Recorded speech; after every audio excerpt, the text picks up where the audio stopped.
বাংলাদেশের রাজনৈতিক পালাবদলের পর দক্ষিণ এশিয়ার কূটনীতিতে যেন নতুন সমীকরণ। শেখ হাসিনা সরকারের পতনের পর ভারত ও বাংলাদেশের সম্পর্কের মাঝে দূরত্ব, আর সেই ফাঁক গলে ঘুরে দাঁড়াচ্ছে পাকিস্তান। এরই মধ্যে প্রায় 15 বছর পর বৃহস্পতিবার বাংলাদেশ ও পাকিস্তানের পররাষ্ট্র সচিব আলাপে বসেন। রাষ্ট্রীয় অতিথি ভবন যমুনায় প্রধান উপদেষ্টা ডক্টর ইউনূসের সঙ্গেও সৌজন্য সাক্ষাৎ করেন পাকিস্তানের পররাষ্ট্র সচিব আমনা বালুচ।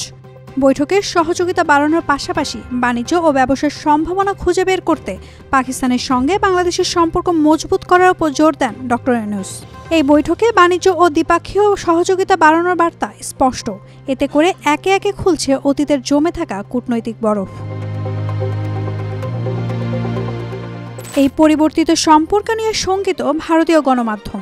টাইমস অব ইন্ডিয়া সহ একাধিক সংবাদ মাধ্যম বলছে বাংলাদেশ পাকিস্তান সখ্য ভারতের জন্য হুমকি। তবে বৃহস্পতিবার নিয়মিত সাপ্তাহিক ব্রিফিংয়ে ভারতের পররাষ্ট্র মন্ত্রণালয়ের মুখপাত্র রণধীর জয়সওয়ালের কাছে এক সাংবাদিক এ বিষয়ে জানতে চান। রণধীর জয়সওয়াল জবাবে বলেন, এ ব্যাপারে আমরা অবগত আছি। এদিকে চলতি মাসে বাংলাদেশে আসবেন পাকিস্তানের পররাষ্ট্রমন্ত্রী ইসাক দার। বিষয়টি ভারত কোন চোখে দেখছে জানতে চাইলে জয়সওয়াল বলেন, বিষয়টি আমাদের নজরে রয়েছে।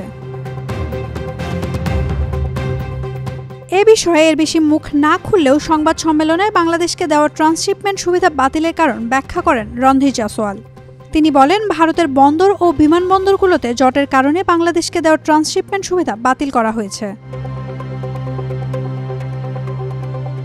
বিষয়টি নিয়ে টাইমস অব ইন্ডিয়া সহ বেশ কয়েকটি ভারতীয় গণমাধ্যমের প্রতিবেদনের দাবি করা হয়, দ্বিপাক্ষীয় বাণিজ্যিক ইস্যুতে ঢাকা থেকে যেসব বার্তা আসছে তা ইতিবাচক না হলেও বাণিজ্য যুদ্ধে জড়ানোর কোনো ইচ্ছা নেই ভারতের। তবে ভারত সরকার ট্রান্সশিপমেন্ট সুবিধা বাতিলের আগে মার্চে সুতা আমদানি বন্ধের সিদ্ধান্ত নেয় Bangladesh.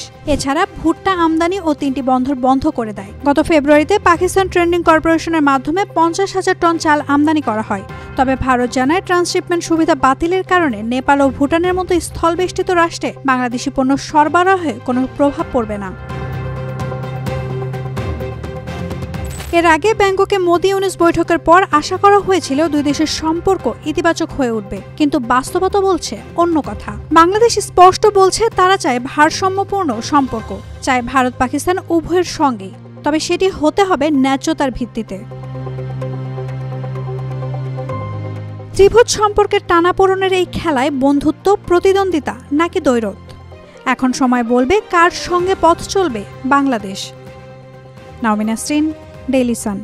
For more updates, follow us on Facebook, subscribe our YouTube channel, get the latest update on www.daily-sun.com.